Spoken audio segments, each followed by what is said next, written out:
Louvado seja nosso Senhor Jesus Cristo, para sempre seja louvado. Irmãos, vamos celebrar o 29º domingo do tempo comum, acompanhando o Evangelho de Mateus.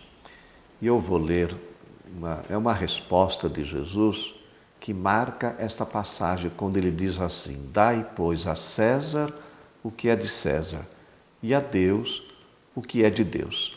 Vamos ficar com essa afirmação de Jesus, que é o centro do Evangelho. Então vamos primeiro procurar entender esta afirmação de Jesus. Ele está diante dos fariseus, o texto fala discípulos dos fariseus e os discípulos de Herodes, ou herodianos. São dois grupos, principalmente os fariseus, que marcaram muito a sociedade daquela época. Algumas informações sobre os fariseus. A palavra fariseu significa separado, né? Era uma espécie de um partido popular composto por trabalhadores rurais, artesãos, pequenos comerciantes na época de Jesus e que formavam algumas comunidades chamadas de companheiros. Eles eram nacionalistas rigorosos contra a presença de Roma na Palestina, mas também não faziam muita coisa, não reagiam contra, né? E esperavam um forte Messias que fosse libertar a nação e estabelecer o reino de Deus, né? Até tinham algumas práticas populares muito importantes, davam esmolas, faziam algumas refeições comunitárias, praticavam o jejum, a esmola, e eram fiéis observantes da lei.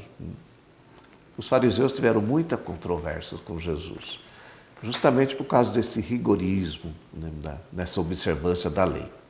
Quando nós falamos partidários de Herodes ou herodianos, eram os funcionários da casa do rei Herodes e que eram favoráveis aos romanos. Pois bem, esses dois grupos se aproximam de Jesus e fazem uma pergunta muito séria, mas também polêmica, né, e tendenciosa, que era a questão do imposto que os judeus, né, tinham que pagar aos romanos. Era uma dependência que gerava reações diversas, porque o povo sofria muito com esses pesados impostos, né? Acabava empobrecendo muitas famílias. Então eles falavam: é lícito ou não pagar o imposto a César? Olha só, uma pergunta muito polêmica. Se Jesus dissesse que era lícito pagar o imposto, ele iria desagradar os judeus nacionalistas. Estaria também negando a sua prática de liberdade, né? A sua mensagem seria abalada. Mas também, se ele dissesse não, ele estaria desagradando aos romanos e colocaria em risco também a sua pessoa e a sua mensagem. Percebendo a malícia da pergunta, Jesus pediu uma moeda, né? E nessa moeda estava a figura de César. E lá no livro do Êxodo, diz que um judeu piedoso não poderia carregar uma moeda estrangeira com a imagem de um rei estrangeiro, né?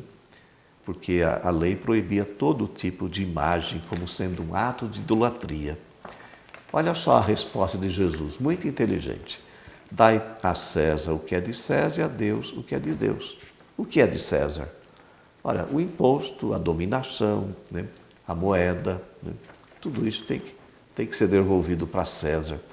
E o que é de Deus? Tudo é de Deus, principalmente o povo, na sua dignidade, na sua liberdade.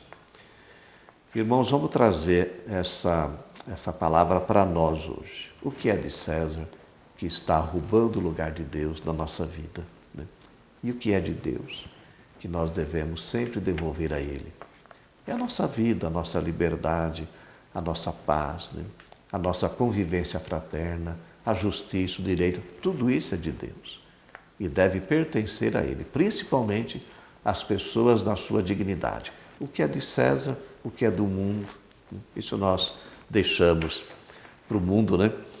Algumas passagens da Bíblia que ajudam a iluminar esse ensinamento de Jesus. No próprio Atos dos Apóstolos, numa ocasião, numa das pregações, os apóstolos dizem: é preciso obedecer a Deus antes que os homens.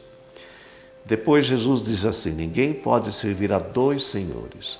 Ou odiará um para amar o outro, ou se ligará a um, desprezando ao outro. Não podeis servir a Deus e ao dinheiro. Também no Evangelho de Mateus, Jesus diz: buscai em primeiro lugar o reino de Deus e sua justiça, e todas essas coisas vos serão dadas por acréscimo.